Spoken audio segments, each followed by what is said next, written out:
2024 మార్చి మాసంలో కన్యా రాశి వారి యొక్క గోచార ఫలితాలు ఏ విధంగా ఉంటున్నాయి? వారు చేసే వృత్తి, ఉద్యోగ, వ్యాపారాలు, వైవాహిక జీవితం, సంతానం, విద్య, ఆరోగ్యం, ఆర్థిక పరిస్థితులు, ఈ విషయాలన్నీ కూడా ఎలా ఉండబోతున్నాయి? ఎలాంటి ఫలితాలను ఇవ్వబోతున్నాయి? అదేవిధంగా ఏమైనా సమస్యలు ఉన్నాయా? ఉంటే ఎలాంటి పరిహారాలు చేసుకోవాలి? ఏ దేవత ఆరాధన వీరికి ఉత్తమ ఫలితాలు ఇస్తుంది? ఇలాంటి పూర్తి వివరాలను వీడియోలో తెలుసుకుందాం. అన్నిటికన్నా ముందు మా ఛానల్ని మీరు మొదటిసారి చూస్తున్నట్టయితే కనుక ఛానల్ని సబ్స్క్రైబ్ చేసుకోండి. పక్కనే ఉన్న బెల్ ఐకాన్ని యాక్టివేట్ చేసుకోండి. దీనివల్ల మేము చేసే ప్రతి వీడియో నోటిఫికేషన్ ద్వారా మీ దాకా చేరుతుంది. కన్యారాశి. కన్యారాశికి అధిపతి బుధ గ్రహం. అయితే గోచారం అంటే గ్రహచారం. గ్రహచారం అంటే గ్రహాల స్థితి, యుతి, దృష్టి, కలయిక.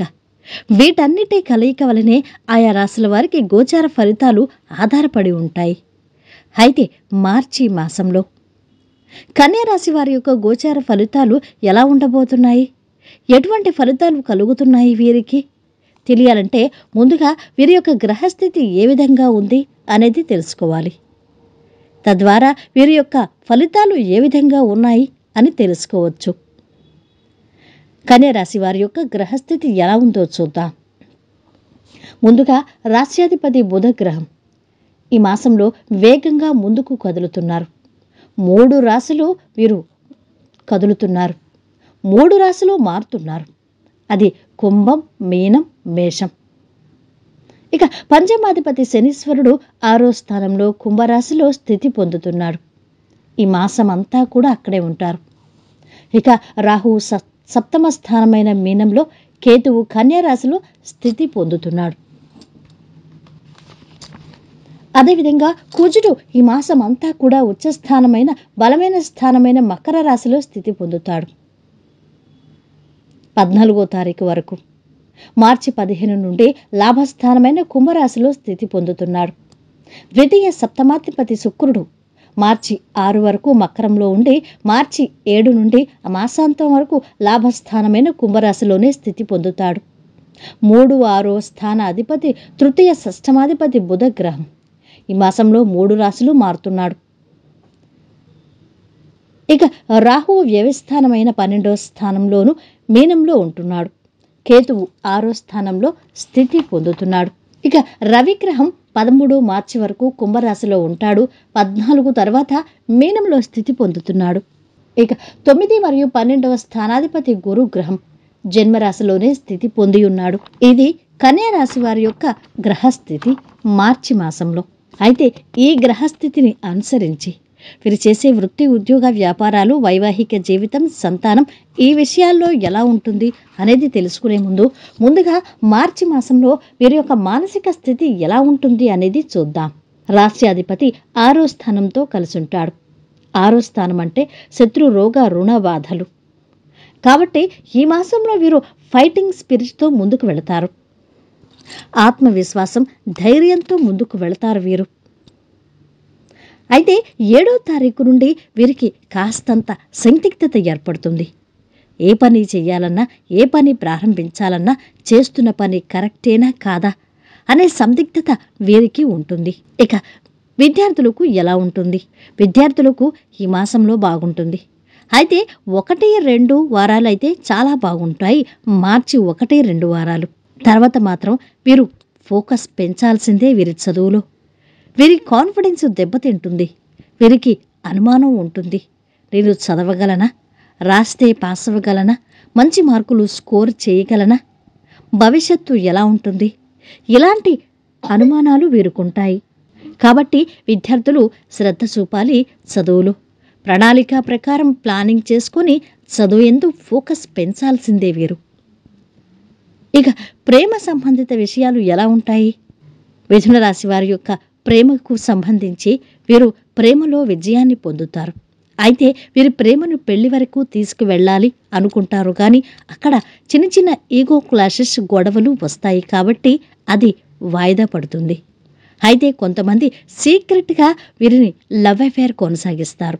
వీరికంటే పెద్దవారు, వీరి సిబ్లింగ్స్, అదేవిధంగా వీరికన్నా పెద్దవారు, అన్నదమ్ములు, అక్కలు, చెల్లెళ్ళు. వీరితో ఇంట్లో చాలా సంతోషంగా గడుపుతారు. శుభకార్యాల్లో పాల్గొంటారు. ఆధ్యాత్మిక కార్యక్రమాల్లో పాల్గొంటారు. ఇక కుటుంబంలో విందు వినోదాలు ఉంటాయి. ఇక వీరి యొక్క వ్యాపారం ఎలా ఉంటుంది? అంతకుముందు పెట్టిన పెట్టుబడులకు ఇప్పుడు మంచి రాబడులు, ఫలితాలు వస్తాయి. అయితే నూతనంగా వ్యాపారాలు ప్రారంభించాలన్నా, నూతనంగా ఏమైనా పనులు చెయ్యాలన్నా ఇది సరైన సమయం కాదు. కాబట్టి నూతన వ్యాపారాలు ప్రారంభించేవారు కొంత సమయం ఆగి ఆ తర్వాత ప్రారంభించాల్సి ఉంటుంది. ఇక వ్యాపారంలో నూతన భాగస్వాములను జాయిన్ చేసుకుంటారు. నూతన భాగస్వాములతో వీరికి సఖ్యతగా ఉంటుంది. వీరి వ్యాపారాన్ని ఎలా అభివృద్ధి చెయ్యాలి అని వీరు ప్రణాళికలు వేసుకుంటారు. ఆ ప్రకారంగా వీరి ఆ వ్యాపారం అభివృద్ధి చెందుతుంది. ఇక వృత్తి, వీరు చేసే ఉద్యోగాలు ఎలా ఉంటాయి? మిథున రాశి యొక్క ఉద్యోగస్తులకు సమయం బాగుంది. అయితే పై అధికారుల అండదండలు, ఆఫీస్లో బాస్ యొక్క సహాయ సహకారాలు ఉంటాయి. అయితే మీ చుట్టూ మీ పక్కన ఉన్నవారు మీపై రాజకీయ కుట్రలు చేసే అవకాశం ఉంది. కాబట్టి కొలీగ్స్తోనూ, పై అధికారులతోనూ జాగ్రత్తగా, పరుషంగా మాట్లాడకుండా జాగ్రత్త పడాలి. అందరి యొక్క సహకారం మీరు అందేలా చూసుకోవాలి. మీ మాట తీరు బాగుండాలి. ఇక వీరి యొక్క వైవాహిక జీవితం ఎలా ఉంటుంది? వైవాహిక జీవితంలో భాగస్వామి వీరు సఖ్యతగా ఉంటారు, అన్యోన్యంగా ఉంటారు. అయితే మార్చి 2వ వారంలో వీరికి చిన్న చిన్న తగాదాలు, ఈగో క్లాషెస్ ఇటువంటివి ఉంటాయి. దీంతో చిన్న చిన్న సమస్యలు ఏర్పడతాయి. కాబట్టి మాసంలో జాగ్రత్తగా ఉండాలి. ఇక వీరి యొక్క ఆరోగ్యం ఎలా ఉంటుంది? మిథున రాశి వారి యొక్క ఆరోగ్యం బాగుంటుంది. అయితే వీరికి కాళ్లకు, కీళ్లకు సంబంధించి కొన్ని సమస్యలు ఏర్పడతాయి. అలాగే కళ్లకు సంబంధించి చిన్న చిన్న సమస్యలు వచ్చే అవకాశం ఉంది. కాబట్టి వీరు తీసుకునే ఆహార విషయంలో శ్రద్ధ వహించాలి. వేళకు నిద్ర, ఆహారం తీసుకోవాలి. ఏదైనా సమస్య వచ్చే వెంటనే వైద్యుణ్ణి సంప్రదించాలి. యోగా, ధ్యానం ఏదో ఒకటి అలవర్చుకోవాలి. వీరి ఆహారపు అలవాట్లు మార్చుకోవాలి. ఇక వీరి యొక్క ఆర్థిక పరిస్థితి ఎలా ఉంటుంది? మిథున రాశి వారికి వృత్తి ద్వారా మంచి ఆదాయ రాబడి ఉంటుంది. అదేవిధంగా ఈ మాసంలో ట్రాన్స్ఫర్స్, ప్రమోషన్స్ ఇటువంటివి కూడా ఉంటాయి. ఆఫీసులో మీ మాటకు విలువ పెరుగుతుంది. మీ మాట అంటే అందరూ విలువనిస్తారు. సమాజంలోనూ, ఇంట్లోనూ, ఆఫీసులోనూ, మీరు పనిచేసే చోట, ప్రతి చోట మీరంటే విలువ పెరుగుతుంది ఈ మాసంలో. ఇక మీరు చేయవలసిన దేవతారాధన, పరిహారాలు. మిథున రాశి వారు ఎక్కువగా బుధునికి సంబంధించి పరిహారాలు చేయాలి. ప్రతి బుధవారం ముందు రోజు శనగలు లేదంటే పెసలు నానబెట్టి బెల్లంతో ఆవుకు తినిపించాలి. లక్ష్మీ అమ్మవారిని ఆరాధించాలి ఎక్కువగా. ఈ విధమైన పరిహారాలు చేస్తే శుభ ఫలితాలు ఉంటాయి. వీడియో నచ్చితే లైక్ చేసి షేర్ చేయండి. మరిన్ని వీడియోస్ కోసం ఛానల్ని సబ్స్క్రైబ్ చేసుకోండి.